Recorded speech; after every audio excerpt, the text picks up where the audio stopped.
All right, so you have actually run into this problem over the last couple days where after you find common denominators in a subtraction problem, you might end with something that looks like this.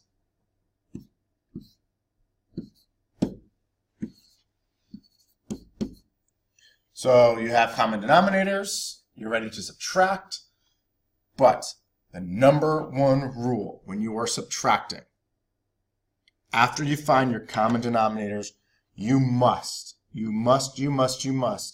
look up at your numerators and see if you can actually do this subtraction. Okay? So this subtraction here is 1 minus 3. You cannot do that. You cannot subtract 1 minus 3. So what you have to do here is regroup this fraction to be able to actually subtract. There's a simple way of doing that.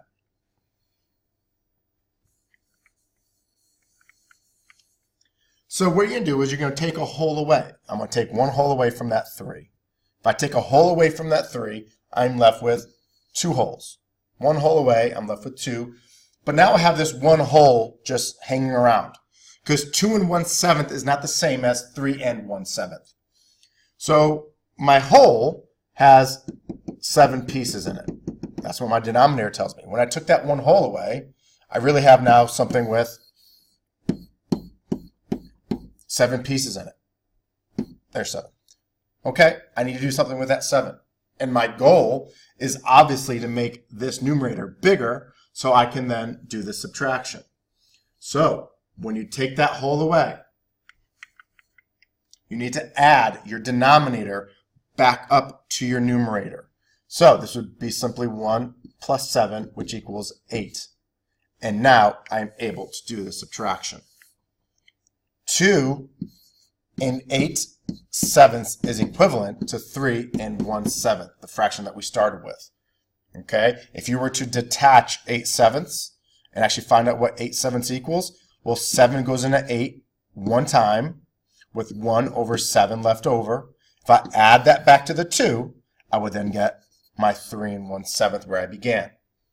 So once again, to be able to subtract this, when you find your common denominators, you need to look to your numerators.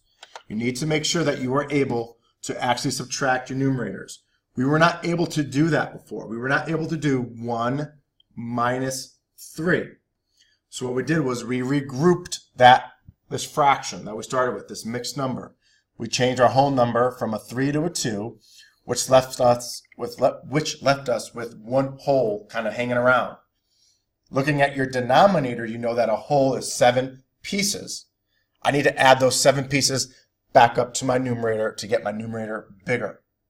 And like I said before, 2 and 8/7 is the same as 3 and 1/7 where I began.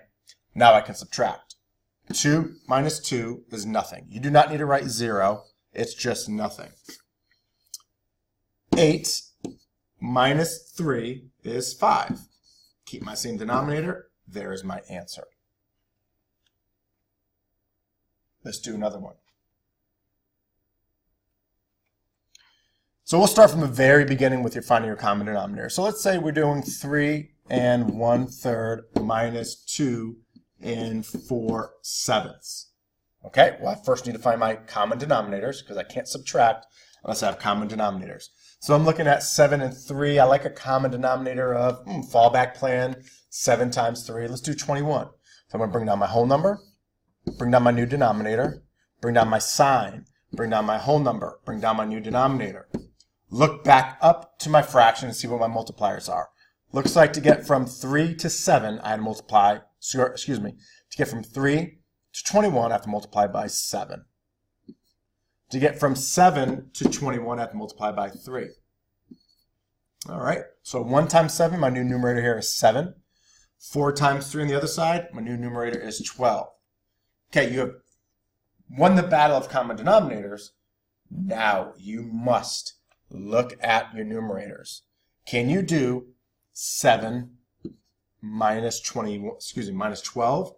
7 minus 12? You cannot do that right now. You need to regroup your first mixed number. Your goal is to make this 7 bigger. So you can actually do your subtraction. So you're going to take one whole away from that 3, make it 2 wholes. Knowing that one whole has 21 pieces in it, you're then going to add that denominator to your numerator. 7 plus 21 gives you 28. Now your new numerator is 28. So you have 2 and 28 21st. Now you can subtract because you can do 28 minus 12. So let's do the subtraction.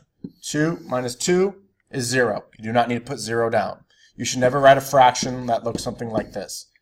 It makes no sense. You don't need a 0 there. So 2 minus 2 is 0. 28, my new numerator, minus 12 is 16 over 21, my denominator. So where we started was from our 3 and 1/3 minus 2 and 4/7. We found common denominators of 21. We rewrote our expression. We realized that we couldn't do 7 minus 12, so we had to regroup our first fraction right here. We had to regroup it. We regrouped it by taking one whole away, which left us with 21 pieces, our denominator. So we had to add those 21 back to my numerator, and we're able to subtract now. Let's do another one. All the way from the beginning. 5 and 2/5 minus 3 and 5/8. Need common denominators. I cannot do anything until I get common denominators. 5 and 8, looks like they go 40 is a good denominator. 5 times 8, 40. Bring down my common denominators, bring down my whole number, bring down my sign, my whole number, my denominator. Look at what my multiplier is going to be. To get from 5 to 40, I had to multiply by that 8. Same thing to my numerator, 16. To get from 8 to 40, multiply by 5. Multiply by 5. So I'm at 25. Here's where you need to stop and take a breath and look and make some sense. Can you do 16 minus 25? I hope your answer is no. You cannot. So you need to kick into regrouping. You take one whole away from that 5. I am left with 4. And you're thinking to yourself, okay, if I take a whole away, I have now these 40 pieces, because each whole has 40 pieces in it. I have to do something with those 40 pieces to make this equivalent. I'm going to add those 40 pieces up here to that 16 and get 56. Now I can do 56, I can do that 56 minus 25 now. So my fraction here is really 4 and 56/40ths minus 3 and 25/40ths, which I can do. 4 minus 3 gives you 1. My denominator stays the same as 40, and 56 minus 25, I believe, is 31. And there is your difference. There is your answer. Please, please, please, please do not subtract this right here. 16 minus 25. Do not do that. That is a negative number. You'll learn that in 6th grade. We need to regroup. You need to get your answer the right way. And this is the complete right way. You need to regroup that number.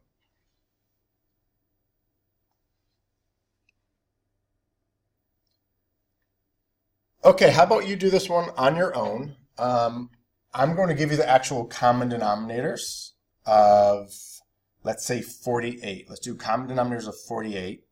Even though that might not be the best denominator in the world, use a common denominator of 48.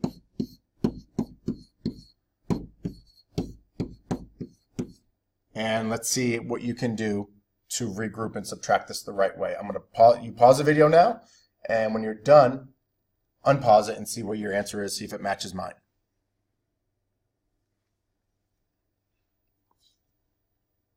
So 48, I'm looking at my multipliers. Looks like I had to multiply this times 6. Times 6, I get 12. Times 8, I should get 32. Hopefully you realize that 12 minus 32 is not good. I need to regroup. So I'm going to take 1 away from this 4, make it 3 wholes. I'm going to add this 48 up to that 12, those 48 pieces I have left, and I will get, instead of 12, I will now get 60, because I added 12 plus 48, and I got 60. I can do 60 minus 32. That works out nicely. 3 minus 3 is nothing. 48 is my denominator. 60 minus 32 is 28. And there is my difference. If I take all this red away, you should have realized at this point that you cannot do 12 minus 32. And that's when you have to regroup. So hopefully your answer was 28/48. If not, look back and see what you did wrong.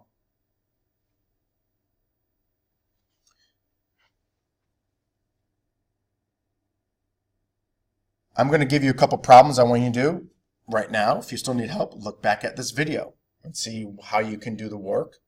I'm going to give you some problems on the board on this movie to do, and then please hand those in also.